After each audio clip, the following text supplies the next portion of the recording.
आलोचना करने वाले कहते हैं कि पहलगाम में हमला हुआ, तो बाबा ने पर्ची क्यों नहीं निकाली? हिंदुओं को उनका नाम पूछकर, धर्म पूछकर गोली मारी गई। पाकिस्तान ने न्यूक्लियर बम कहाँ छुपा के रखे हैं? क्या कह दें, भगवान से प्रार्थना करेंगे कि ये भी अर्जी लग जाए।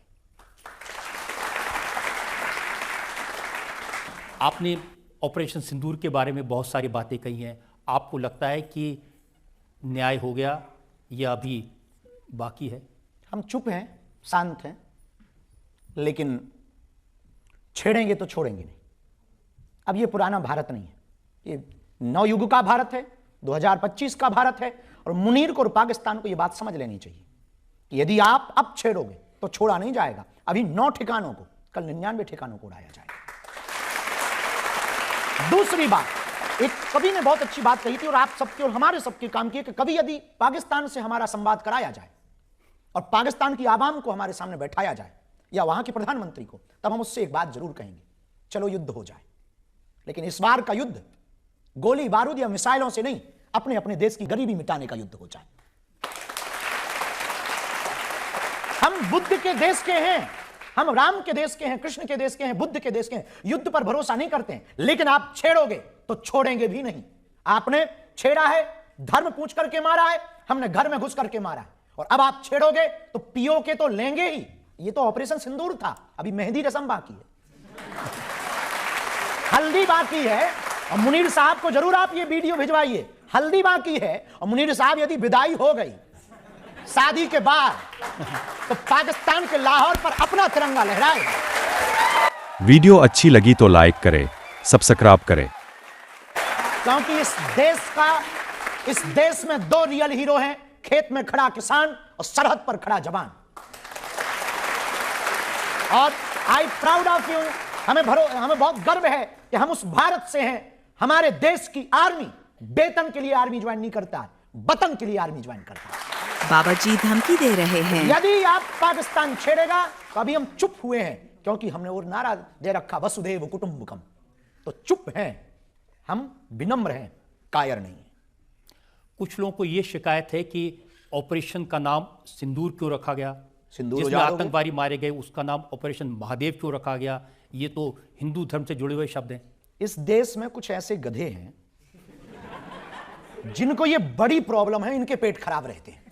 कभी बाबा बागेश्वर के नाम पे रहते, कभी गुच्ची चश्मा के नाम पे रहते, कभी आर्मी के नाम पे रहते, कभी ऑपरेशन सिंदूर के नाम पे, कभी ऑपरेशन महादेव के नाम पे। उन्होंने सिंदूर उजाड़ा, अपन ने सिंदूर ऑपरेशन नाम दिया। कोई गलत बात। इस देश में पहले पढ़ाया जाता था गा से गणेश। कुछ लोगों का पेट दर्द हुआ, बोले ये सांप्रदायिकता है, गा से गधा पढ़ाओ। अब गा से गणेश पढ़ाने की बजाय गधा पढ़ा रहे हैं, तो बच्चे भी गधे ही कुछ हो रहे हैं। जो गा से गधा पढ़ रहे हैं ये वही कह रहे हैं कि ऑपरेशन सिंदूर नाम ना रखो। तो हमने ये तो समझ लिया है कि ये कुछ लोगों का पेट दर्द है, ऐसे लोगों को बहुत ही जल्दी लाहौर शिफ्ट हो जाना चाहिए। बाबा जी धमकी दे रहे हैं। आपसे मेरा सवाल ये होगा कि हिंदू बेटियों को, हिंदू बहनों को कई बार लव ट्रायंगल में फंसा के शादी कर ली जाती है जी। और शादी के बाद पता लगता है लड़का मुसलमान है, तो उसे कैसे रोका जा सकता है? पहली बात तो हम एक प्रार्थना करना चाहेंगे कि प्रेम करमाना की मोहब्बत बुरी नहीं है, पर माँ बाप से ज्यादा जरूरी नहीं है। बाबा जी धमकी दे रहे हैं।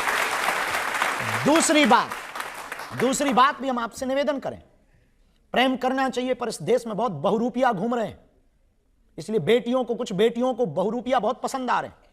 हमने पिछली बार एक बयान दिया था, लोगों ने हमारी बहुत कंट्रोवर्सी की, वो बयान बहुत पवित्र बयान है। हम किसी भी मजहब के विरोधी नहीं हैं, हम रसखान के भी दोहा गाते हैं, और देश की बात आती है तो अब्दुल कलाम को भी सलूट करते हैं।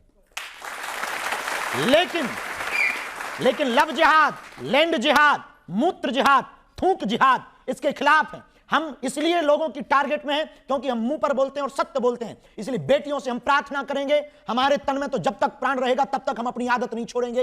हिंदुत्व और हिंदुस्तान के लिए जिएंगे, पर बेटियों को प्रार्थना करेंगे, बेटियों तू लक्ष्मी बन, तू दुर्गा बन, तू काली बन, पर हिंदू बेटियों कभी ना बुर्के बाली बन।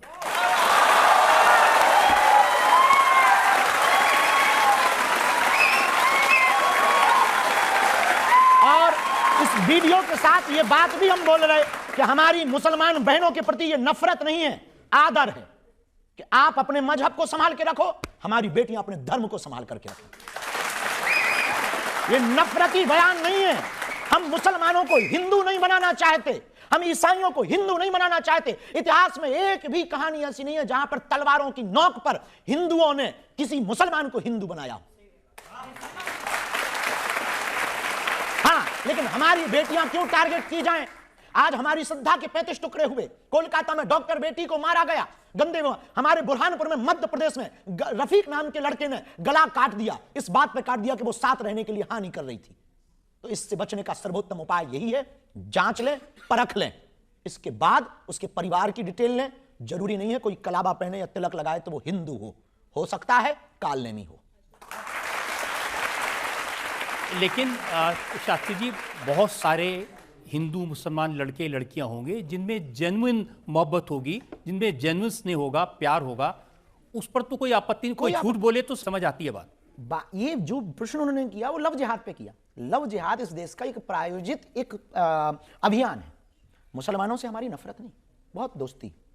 और पूरे वर्ल्ड में हम मुसलमानों के पास बैठते हैं और बात करते हैं और इस्लाम धर्म को समझते हैं, हमें कोई दिक्कत नहीं। इस्लाम मजहब को हम समझते हैं, हमें कोई दिक्कत ही नहीं है मुसलमानों से। क्या, और यदि दिक्कत होती तो अभी हम पाकिस्तान के एक उनको मिले, उन्होंने कहा कि हम नाम नहीं बदल पाए, तो क्या हमें नाम बदलना जरूरी है? लंदन में जो आरिफ साहब मिले थे, आरिफ साहब मिले, मोहम्मद आरिफ साहब लंदन की पार्लियामेंट के कार्यक्रम में हमें मिले। बोले हम नाम नहीं बदल पा रहे हैं, बच्चों को दिक्कत आएगी, कागजों में दिक्कत आएगी, तो क्या हम हिंदू नहीं हो सकते हैं? हमने कहा भाई साहब, नाम बदलने की आवश्यकता ही नहीं है। इंजन बदल गया, चेसिस भले ही पुराना रहे, नो प्रॉब्लम। हाँ, हमें नाम से नहीं काम से मतलब है, क्योंकि हम विचारों वाले आदमी हैं, सदविचार वाले आदमी हैं, वसुदेव कुटुंबकम वाले आदमी हैं। हम इस देश को आजाद कराने में मुसलमानों का भी सहयोग है, ईसाइयों का भी सहयोग है। लेकिन इंप्रेशन ये मिलता है कि जैसे आप मुसलमानों के खिलाफ हैं और नफरत फैलाते हैं, उनके बारे में आप बहुत कुछ उल्टा सीधा। बिल्कुल भी नहीं उल्टा सीधा, ये प्रायोजित प्रोपोगंडा बनाया गया। मुसलमानों के ही कुछ लोगों ने हमको अपना दुश्मन माना है। सच ये है, जितना हम उनका हित चाहते किसी का नहीं चाहते, हम मुसलमानों का हित चाहते। तुम कायदे में रहो तो फायदे में रहो। हम मुसलमानों का हित चाहते कि इस देश में हिंदू मुसलमान बंद हो। हम मुसलमानों का हित चाहते कि इस देश में हिंदू मुसलमान की लड़ाई बंद हो, मंदिर मस्जिद की लड़ाई बंद हो। हम इस देश में हित चाहते प्रेम से रहो, शालीनता से रहो, जैसे रहते थे वैसे रहो। पर हां, आतंकवाद के खिलाफ हैं, हां, लव जिहाद के खिलाफ हैं, लैंड जिहाद के खिलाफ हैं, मूत्र जिहाद के खिलाफ हैं। चाहे वो मुसलमान हो, चाहे वो हिंदू हो, चाहे वो ईसाई हो, कोई भी हो, हम गजवाए हिंद के खिलाफ। एक सवाल और ले सकते हैं?